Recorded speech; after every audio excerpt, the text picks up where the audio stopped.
ਸਤਿ ਸ਼੍ਰੀ ਅਕਾਲ ਜੀ ਸਾਰਿਆਂ ਨੂੰ। ਇੱਕ ਵਾਰੀ ਫਿਰ ਤੋਂ ਮੈਂ ਤੁਹਾਨੂੰ ਸਾਰਿਆਂ ਨੂੰ ਜੀ ਆਇਆਂ ਆਖਦੀ ਹਾਂ ਆਪਣੇ channel learn English from the scratch.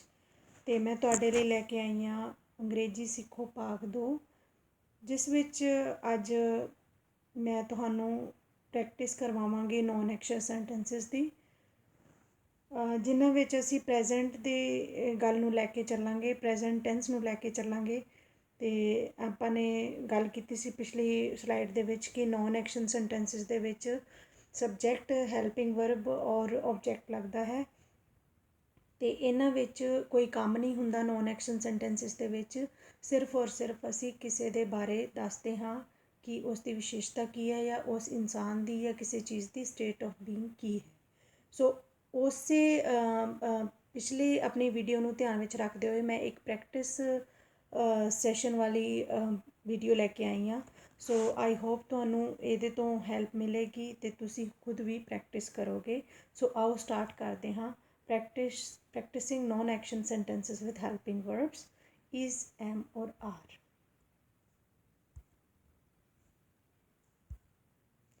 ਹਾਂਜੀ, ਸੋ ਜਦੋਂ ਆਪਾਂ ਨੇ ਪ੍ਰੈਕਟਿਸ ਕਰਨੀ ਹੈ ਅਤੇ ਉਹਦਾ ਸਟਰਕਚਰ ਮੈਂ ਤੁਹਾਨੂੰ ਦੱਸਿਆ ਹੋਇਆ ਹੈ ਕਿ ਜਦ ਨੋਨ ਐਕਸ਼ਨ ਸੈਂਟੈਂਸ ਹੁੰਦਾ ਜਿਹਦੇ ਵਿੱਚ ਕੋਈ ਕੰਮ ਨਹੀਂ ਹੁੰਦਾ, ਅਸੀਂ ਉਹਦੇ ਵਿੱਚ ਕਰਤਾ ਨੂੰ ਲੈ ਕੇ, ਸਬਜੈਕਟ ਨੂੰ ਲੈ ਕੇ ਔਰ ਕੋਈ ਨਾ ਕੋਈ ਹੈਲਪਿੰਗ ਵਰਬ ਯੂਜ਼ ਕਰਕੇ, ਔਰ ਅਗਰ ਕੋਈ ਆਬਜੈਕਟ ਹੈ ਸੈਂਟੈਂਸ ਦੇ ਵਿੱਚ ਤਾਂ ਉਹਨੂੰ ਆਪਾਂ ਨੇ ਵਰਤੋਂ ਕਰਨੀ ਹੈ।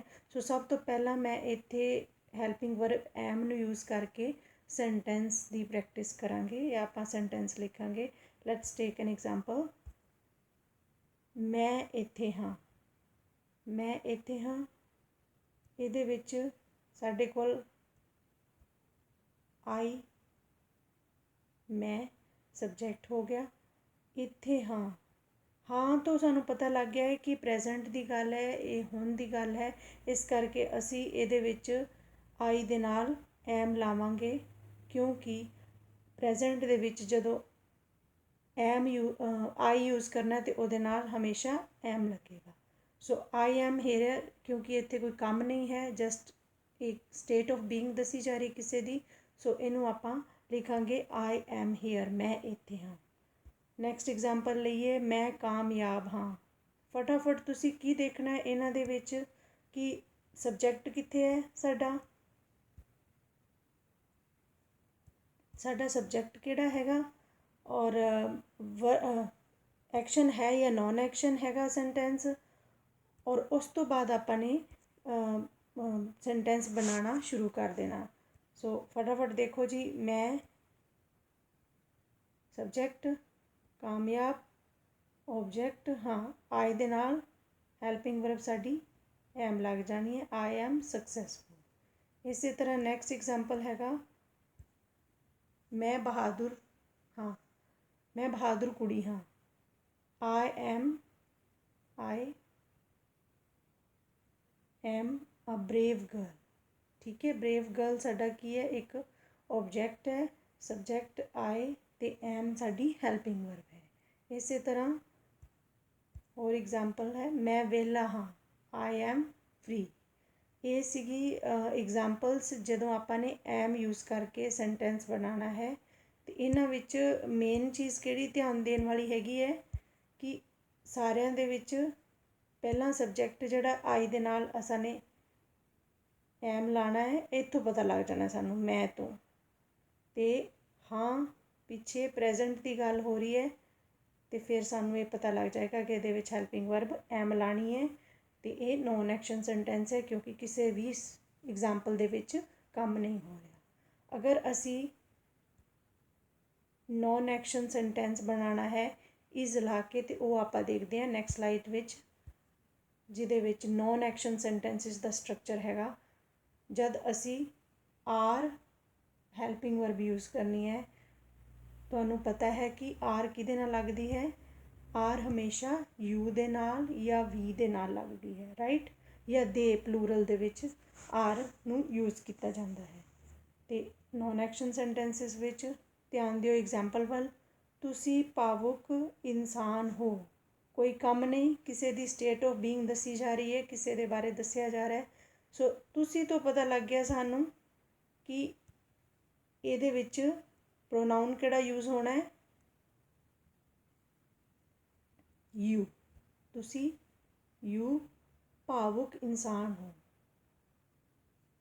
भावुक का मतलब इमोशनल, पर्सन, इंसान पर्सन। है तो पता लग गया, हो तो कि ये प्रेजेंट टेंस है, प्रेजेंट की गल हो रही है। तुसी तो पता लग गया कि सानू हैल्पिंग वर्ब किहड़ी चाहिए है, आर, क्योंकि प्रेजेंट की गल है तो कोई काम नहीं है, इसलिए पता चल गया कि नॉन एक्शन सेंटेंस है। चुप करके सब्जैक्ट लाना, हैल्पिंग वर्ब लानी और ऑब्जैक्ट लाना। सो तुसी भावुक इंसान हो, you are an emotional person. Next example देखिए ਇਹਦੇ ਵਿੱਚ, तुसी भोले हो। तुसी फटाफट फोकस कर लो एक जगह ते स्ट्रक्चर वाल। तुसी यू दे नाल फटाफट आर, क्योंकि है लग्या होया है, प्रेजेंट की गल है, यू आर, ऑब्जैक्ट आ गया innocent. So you are innocent, non action sentence, you दे नाल आर। अगे नैक्सट एग्जाम्पल देखो, तुसी उत्थे हो, यू आर देयर। तुसी तो पता लग गया कि ए यू है, सब्जैक्ट साडा, आर देयर। नैक्सट एग्जाम्पल इस तरह, तुसी जल्दी विच हो।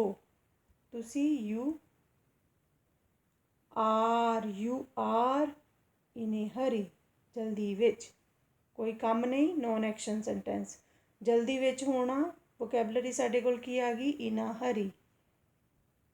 भोले होना, इनोसेंट होना। ठीक है जी।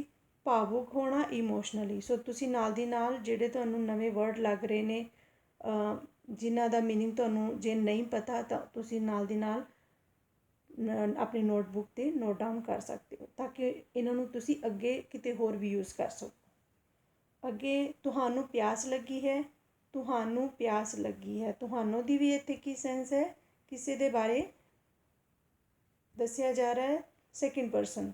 तुहानूं प्यास लगी है, यू आर थर्सटी। ठीक है जी। अगर हुंदा उसनूं प्यास लगी है तो फिर उहदे विच हैल्पिंग वर्ब साडी चेंज हो जानी सी, जिहदे बारे कि असी नैक्सट स्लाइड दे विच गल करांगे। सो ये सीगे नॉन एक्शन सेंटेंसिस बनाने with helping verb are in present. हुण आपां गल करते हैं, आपां ने एम हैल्पिंग वर्ब की गल कर ली, आर हैल्पिंग वर्ब की गल कर रही, हुण गल करते हैं इज़ हैल्पिंग वर्ब की, कि कित्थे असी he is, she is, it is, इन्हां दे नाल असी इज़ की वरतों करनी है। आओ एग्जाम्पल के थ्रू देखते हैं।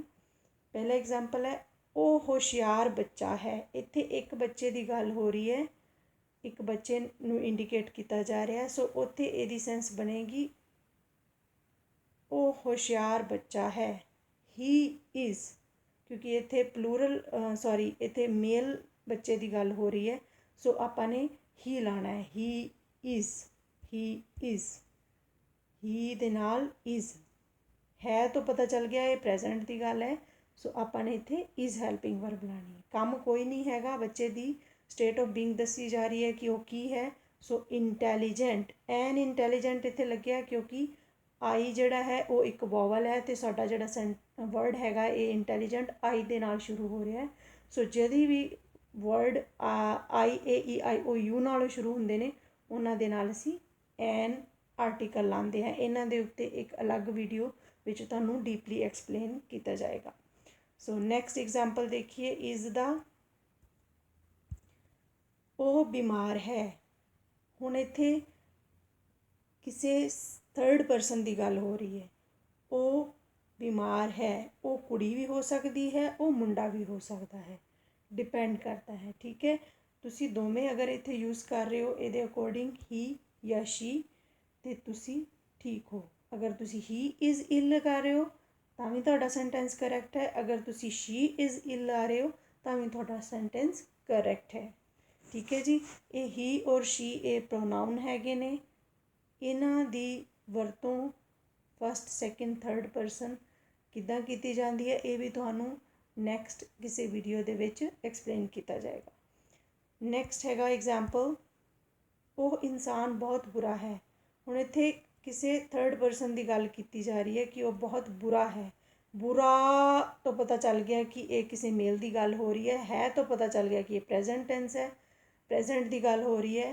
ਤੇ ਇਸ ਪੂਰੇ ਸੈਂਟੈਂਸ ਤੋਂ ਪਤਾ ਚੱਲ ਰਿਹਾ ਕਿ ਸਾਨੂੰ ਕੋਈ ਕੰਮ ਨਹੀਂ ਹੋ ਰਿਹਾ, ਪਰ ਕਿਸੇ ਦੇ ਬਾਰੇ ਦੱਸਿਆ ਜਾ ਰਿਹਾ ਹੈ। ਚੁੱਪ ਕਰਕੇ ਸਬਜੈਕਟ ਲਾਣਾ, ਹੀ ਇਜ਼, ਹੀ ਲਾਵਾਂਗੇ ਕਿਉਂਕਿ ਬੰਦੇ ਦੀ ਗੱਲ ਹੋ ਰਹੀ ਹੈ ਇੱਥੇ। ਸੋ ਹੀ ਦੇ ਨਾਲ ਹੈਲਪਿੰਗ ਵਰਬ ਲਾਣੀ ਹੈ ਇਜ਼।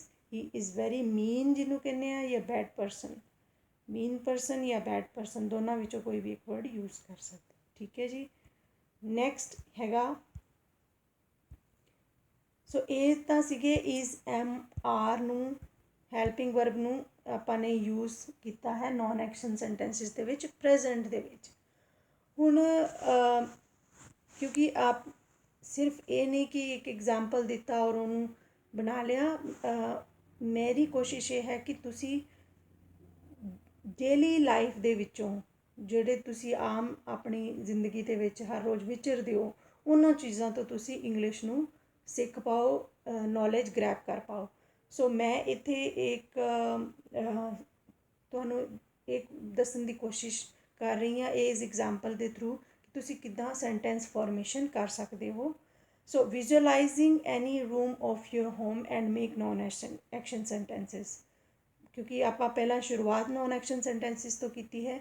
ਸੋ ਤੁਸੀਂ ਕੋਸ਼ਿਸ਼ ਕਰੋ ਕਿ ਆਪਣੇ ਆਪ ਆਪਣੇ ਕਿਸੇ ਘਰ ਦੇ ਕਮਰੇ ਨੂੰ, ਕਿਸੇ ਸੈਕਸ਼ਨ ਨੂੰ ਲੈ ਕੇ ਉਹਨੂੰ ਵਿਜ਼ੂਅਲਾਈਜ਼ ਕਰਕੇ ਉਹਦੇ ਵਿੱਚ ਬੈਠ ਕੇ ਤੁਸੀਂ ਟਰਾਈ ਕਰੋ ਸੈਂਟੈਂਸਿਸ, ਨੋਨ ਐਕਸ਼ਨ ਸੈਂਟੈਂਸਿਸ ਬਣਾਉਣ ਦੀ। ਜਿੱਦਾਂ ਮੈਂ ਤੁਹਾਨੂੰ ਇੱਥੇ ਐਗਜ਼ਾਮਪਲ ਦੇ ਰਹੀ ਹਾਂ। Let's take a look at this picture. ਇਸ ਪਿਕਚਰ ਨੂੰ ਧਿਆਨ ਨਾਲ ਦੇਖੋ। ਇਹਦੇ ਵਿੱਚ ਜੋ ਵੀ ਤੁਸੀਂ ਵਿਜ਼ੂਅਲਾਈਜ਼ ਕਰ ਸਕਦੇ ਹੋ, ਰਾਈਟ। ਜਿੱਦਾਂ ਮੈਂ ਐਗਜ਼ਾਮਪਲ ਵਿੱਚ ਇੱਥੇ ਵਿਜ਼ੂਅਲਾਈਜ਼ ਕੀਤਾ, ਇਹਦੇ ਵਿੱਚ ਅੱਛਾ ਸਾਨੂੰ ਕਈ ਚੀਜ਼ਾਂ ਅਸੀਂ ਦੇਖ ਸਕਦੇ ਹਾਂ। ਫਾਰ ਐਗਜ਼ਾਮਪਲ ਪੱਖਾ ਦਿਖ ਰਿਹਾ ਹੈ, ਵਾਈਟ ਕਲਰ ਦਾ ਡੋਰ ਦਿਖ ਰਿਹਾ ਸਾਨੂੰ, ਬੈੱਡਸ਼ੀਟ ਦਿਖ ਰਹੀ ਹੈ ਇੰਨੀ ਸੋਹਣੀ ਵਿਛੀ ਹੋਈ, ਪਿੱਲੋਜ਼ ਨਜ਼ਰ ਆ ਰਹੇ ਨੇ, ਪਲਾਂਟ ਪਿਆ ਹੋਇਆ ਪੋਟ ਦੇ ਵਿੱਚ, ਵਿੰਡੋ ਇੰਨੀ ਵੱਡੀ ਹੈਗੀ ਆ, ਗਲਾਸਿਸ ਲੱਗੇ ਹੋਏ ਨੇ ਵਿੰਡੋ 'ਤੇ, ਕਾਰਪੇਟ ਵਿਛੀ ਹੋਈ ਹੈ, ਔਰ ਡਰਾਅਰ ਚੈਸਟ ਪਈ ਹੈ। ਠੀਕ ਹੈ ਜੀ। ਸੋ ਇੰਨੀਆਂ ਚੀਜ਼ਾਂ ਅਸੀਂ ਇਹਦੇ ਵਿੱਚ ਦੇਖ ਸਕਦੇ ਹਾਂ। ਹੁਣ ਕਿਉਂ ਨਾ ਆਪਾਂ ਇਹਨਾਂ ਨੂੰ ਸੈਂਟੈਂਸ ਫਾਰਮੇਸ਼ਨ ਕਰਨ ਦੀ ਕੋਸ਼ਿਸ਼ ਕਰੀਏ ਇੰਗਲਿਸ਼ ਦੇ ਵਿੱਚ। ਠੀਕ ਹੈ। ਸੋ ਆਈ ਟਰਾਈ ਟੂ ਮੇਕ ਸੈਂਟੈਂਸਿਸ, ਜਿਹੜੇ ਮੈਂ ਚੀਜ਼ਾਂ ਓਬਜ਼ਰਵ ਕੀਤੀਆਂ ਨੇ ਅਤੇ ਮੈਂ ਉਹਨਾਂ ਨੇ ਇਸ ਤਰ੍ਹਾਂ ਸੈਂਟੈਂਸ ਬਣਾ ਲਏ ਨੇ ਪਹਿਲਾਂ ਪੰਜਾਬੀ ਦੇ ਵਿੱਚ। ਜਿੱਦਾਂ ਪੱਖਾ ਉੱਚਾ ਹੈ, ਪੱਖਾ ਉੱਚਾ ਹੈ, ਕੰਮ ਕੋਈ ਨਹੀਂ, ਨੋਨ ਐਕਸ਼ਨ ਦੇ ਵਿੱਚ ਗੱਲ ਕਰ ਰਹੀ ਹਾਂ ਮੈਂ ਕਿ ਪੱਖਾ ਬਹੁਤ ਉੱਚਾ, ਉੱਚੀ ਹਾਈਟ 'ਤੇ ਹੈ। ਸੋ ਮੈਂ ਉਹਨੂੰ ਇੰਗਲਿਸ਼ 'ਚ ਕਿੱਦਾਂ ਬਣਾਉਣਾ, ਸਬਜੈਕਟ ਲਾਇਆ, ਸਬਜੈਕਟ ਸਾਡਾ ਕਿਹੜਾ ਇੱਥੇ, ਫੈਨ। ਹੈਲਪਿੰਗ ਵਰਬ ਇੱਕ ਇਕੱਲੀ ਚੀਜ਼ ਨਾਲ, ਪ੍ਰੈਜੈਂਟ ਦੀ ਗੱਲ ਇੱਥੋਂ ਪਤਾ ਲੱਗ ਗਈ ਹੈ। ਅਤੇ ਪ੍ਰੈਜੈਂਟ ਦੇ ਵਿੱਚ ਜੇ ਇਕੱਲੀ ਚੀਜ਼ ਹੋਏ ਤਾਂ ਇਜ਼ ਐਮ ਆਰ ਵਿੱਚ ਇੱਕ ਵਰਬ ਲਾਉਣੀ ਹੈ। ਸੋ ਸਾਡੇ ਕੋਲ ਦਾ ਫੈਨ ਇਜ਼ ਆਏਗਾ, ਨਾ ਤਾਂ ਫੈਨ ਐਮ ਆਏਗਾ, ਨਾ ਤਾਂ ਫੈਨ ਆਰ ਆਏਗਾ। ਜੇ ਜ਼ਿਆਦਾ ਹੁੰਦੇ ਫਿਰ ਅਸੀਂ ਦਾ ਫੈਨਸ ਆਰ ਵੈਰੀ ਹਾਈ ਕਰ ਸਕਦੇ ਸੀ, ਬਟ ਇੱਥੇ ਇਕੱਲੇ ਫੈਨ ਦੀ ਗੱਲ ਹੋ ਰਹੀ ਹੈ। ਸੋ is, the fan is very high. ਦੂਜਾ ਮੈਂ ਚੀਜ਼ ਇੱਥੇ ਦੇਖੀ ਸੀ, ਜਿਹੜਾ ਮੈਂ ਵਿਜ਼ੂਅਲਾਈਜ਼ ਕੀਤਾ ਇਸ ਰੂਮ ਨੂੰ, ਅਤੇ ਨਜ਼ਾਰਾ ਬਹੁਤ ਖੂਬਸੂਰਤ, ਬਾਹਰ ਦਾ ਨਜ਼ਾਰਾ ਖੂਬਸੂਰਤ ਹੈ, ਨੋਨ ਐਕਸ਼ਨ ਸੈਂਟੈਂਸ ਹੈ। ਨਜ਼ਾਰੇ ਨੂੰ ਕੀ ਕਿਹਾ ਜਾਂਦਾ ਹੈ, ਦ ਵਿਊ। ਦ ਵਿਊ ਸਬਜੈਕਟ ਹੋ ਗਿਆ, ਈਜ਼, ਨਜ਼ਾਰਾ ਵੀ ਇੱਕ ਸਿੰਗੂਲਰ ਗੱਲ ਆ ਰਹੀ ਹੈ, ਅਤੇ ਪ੍ਰੈਜੈਂਟ ਦਾ ਵਾਕ ਹੈ ਤਾਂ ਸਾਨੂੰ ਪਤਾ ਚੱਲ ਗਿਆ। ਠੀਕ ਹੈ। ਅਤੇ ਉਹਦੇ ਵਿੱਚ ਦਾ view is beautiful, subject helping verb is ਅਤੇ ਓਬਜੈਕਟ। ਨੈਕਸਟ ਸੈਂਟੈਂਸ ਦੇਖੋ ਜਿਹੜਾ ਮੈਂ ਓਬਜ਼ਰਵ ਕੀਤਾ, ਇਹਦੇ ਵਿੱਚ ਬੈੱਡ ਦੀ ਚਾਦਰ ਰੇਸ਼ਮੀ ਹੈ। ਸੋ ਨੋਨ ਐਕਸ਼ਨ ਹੈ, ਅਤੇ ਸਾਡੀ ਇਹਦੇ ਵਿੱਚ ਸਬਜੈਕਟ ਕਿਹੜੀ ਹੈ, ਦ ਬੈੱਡ ਸ਼ੀਟ। ਹੈਲਪਿੰਗ ਵਰਬ ਕੀ ਲਾ ਲਈ ਮੈਂ, ਇਜ਼ ਸਿਲਕੀ, ਓਬਜੈਕਟ ਕੀ ਹੈ, ਸਿਲਕੀ। ਸੋ ਇਸ ਤਰ੍ਹਾਂ ਜਿੱਦਾਂ ਮੈਂ ਇਹ ਵਾਲੇ ਐਗਜ਼ਾਮਪਲ ਤੁਹਾਨੂੰ ਦੱਸਿਆ, ਇਸ ਤਰ੍ਹਾਂ ਤੁਸੀਂ ਵੀ ਕਿਸੇ ਰੂਮ ਦੇ ਵਿੱਚ ਬੈਠ ਕੇ ਜਾਂ ਕੋਈ ਏਰੀਆ ਘਰ ਦਾ ਸੈਕਸ਼ਨ ਲੱਭ ਕੇ ਉਹਨੂੰ ਵਿਜ਼ੂਅਲਾਈਜ਼ ਕਰਨ ਦੀ ਕੋਸ਼ਿਸ਼ ਕਰੋ। ਉਹਨਾਂ ਡਿਫਰੈਂਟ ਆਈਟਮਸ ਨੂੰ ਦੇਖ ਕੇ ਉਹਨਾਂ ਦੀ ਸੈਂਟੈਂਸ ਫਾਰਮੇਸ਼ਨ ਕਰਨ ਦੀ ਕੋਸ਼ਿਸ਼ ਤੁਸੀਂ ਕਰਨੀ ਹੈ। ਸੋ ਨੈਕਸਟ ਇਹਦੇ ਵਿੱਚ ਮੈਂ ਨਾਲ ਦੀ ਨਾਲ ਤੁਹਾਨੂੰ ਸਲਾਈਡਸ ਦੇ ਵਿੱਚ ਕੁਛ ਨਾ ਕੁਛ ਨਵਾਂ ਹਰ ਸਲਾਈਡ ਦੇ ਵਿੱਚ ਐਡ ਕਰਦੀ ਜਾਵਾਂਗੀ, ਜਿਹਦੇ ਨਾਲ ਕਿ ਜਿਹਨੂੰ ਆਪਾਂ ਕਹਿੰਦੇ ਹਾਂ ਨਾ एक्सटेंसिव नॉलेज हर आसपैक्ट जिहड़ा हैगा इंग्लिश भाषा का उन्होंने आप कवर करने की कोशिश करांगे। सो मैं लैके आई हाँ ये तुहाडे लई sentences of daily use particularly based on the picture that I have shown, यानी कि आप रूम की गल की है। सो मैं उस तो रिलेटिड ही कुछ सेंटेंसिस ऑफ डेली यूज़ जिहड़े आप कॉमन वरतों करते हैं सेंटेंसिस की उन्हां दी इंग्लिश मैं लैके आई हाँ। So let's start with pictures first. Okay, तुसी की देख पा रहे हो? एक बैडशीट, ठीक है जी, light and a clock, alarm clock. Basic चीज़ां ने, हर एक दे घर विच अलार्म क्लॉक जरूरी है क्योंकि टाइम सिर उठना है तो अलार्म क्लॉक या फोन ते अलार्म लग्या हुंदा। Bedsheet very common and most important part of our bedroom. Lights of course. So इन्हां तो रिलेटेड ही मेरे सेंटेंसिस ऑफ डेली यूज़ है ने। Let's take look. ਆਪਾਂ ਕਹਿੰਦੇ मंजी विछा दो। सो मंजी विछा दो दी इंग्लिश की हुंदी है? Make the bad please. Make the bad please, मंजी विछा दो। ये इंपैरेटिव सेंटेंसिस ने, सीधे सेंटेंसिस ने जिन्हां दी फॉर्मेशन वाल हजे तुहानूं जरूरत नहीं हैगी ध्यान देने की, but they are common sentences of daily use. So इन्हों तुसी नोट डाउन कर सकते हो एंड रिमैंबर कर सकते हो इन्हों। ये इंपैरेटिव सेंटेंसिस होंगे ने, इन्हां दी भी एक अलग वीडियो च मैं तुहानूं एक्सप्लेनेशन देवांगी। सो दूजा सेंटेंस है चादर जोड़ दो। चादर जोड़ दो आप कॉमनली कहने कि सैट कर दो या चादर जोड़ दो। सो फोल्ड द बैडशीट प्लीज़। अंदर आ जाओ, प्लीज़ कम इन। लाइट जगा दो, please turn on the light. Alarm लगा दो, सेट द अलार्म प्लीज़। सरहाने सवारे कर दो, अरेंज करके रख दो की चीज़, अरेंज द पिलोस। सो इस तरह सेंटेंसिस ऑफ डेली यूज़ तुसी उन्हां नूं नोट डाउन कर सकते हो तो उन्हां दी वरतों कर सकते हो। सो अज दी स्लाइड दे विच इन्ना ही है, पर आउण वाली स्लाइड दे विच मैं तुहानूं इंटैरोगेटिव सेंटेंसिस जिहड़े हुंदे ने, हजे सिर्फ और सिर्फ मैं नॉन एक्शन सेंटेंसिस कवर कर रही हाँ। टेंसिस वाल असीं बाद च जावांगे जिहड़ी एक्शन वर्ब्स ने उन्हां दा यूज़ करके, क्योंकि वो काफ़ी उन्हां दा डीप एक्सप्लेनेशन है। सो पहला मेरी कोशिश है कि तुहानूं नॉन एक्शन सेंटेंसिस पूरी तरह क्लीयर हो जान, तो उन्हां विच जिहड़े डिफरेंट स्ट्रक्चर हुंदे ने एक सेंटेंस के, जिद्दां कि सिंपल सेंटेंस हो गया, फिर कोई नैगेटिव सेंटेंस हो गया, फिर इंटैरोगेटिव सेंटेंस हो गया। सो वो सारे एक्सप्लेन आपां नैक्सट स्लाइड दे विच करांगे। सो अज दी स्लाइड दे विच इन्ना ही बहुत है, पर मैं तुहानूं एक होम टास्क दे रही हाँ कि जिद्दां तुसी आज एग्जाम्पल लए सी non action sentence they simple sentence बनाउण विच, हुण तुसी की करना है, तुसी मैनूं कमेंट्स दे विच ये लिखना है या मैनूं कुछ ना कुछ अपने वालों तुसी वर्कशीट करनी है जिहदे विच कि तुसी सिंपल सेंटेंसिस नूं नॉट दे विच कन्वर्ट करना है। जिद्दां I am a student, I am not a student, क्योंकि नैगेटिव सेंटेंस की मैं तुहानूं होमवर्क दे रही हाँ कि तुसी सिंपल सेंटेंस जिद्दां मैं तुहानूं एग्जाम्पल दित्ते हैं पिछली स्लाइड्स दे विच, उन्हां नूं तुसी नैगेटिव दे विच कन्वर्ट करके मैनूं दसना है। वो सिंपल है, सारा स्ट्रक्चर सेम है, सिर्फ हैल्पिंग वर्ब दे नाल तुसी नॉट ला के सेंटेंस कंप्लीट करना है। I am not a student, I am singer, I am not a singer, I am a teacher, I am not a teacher. So इस तरह तुसी नैगेटिव सेंटेंस करना है complete. Please write all this in your comments. And next जिहड़ी मैं slide लैके आ रही हूँ वो मैं इंटैरोगेटिव सेंटेंसिस दे उपर तुहानूं एक्सप्लेन करांगी। मैं उस दे उपर नैक्सट स्लाइड तुहाडे लई लैके आवांगी। सो अज दे लई इन्ना ही बहुत है। आई होप तुहानूं ये वीडियो पसंद आई होएगी। अगर तुहानूं मेरी ये वीडियो पसंद आई है तो प्लीज़ इन्हां विच कमेंट करना, लाइक करना, शेयर करना तो सबसक्राइब करना ना भुल्लिओ। Thank you so much for watching my video. Thank you.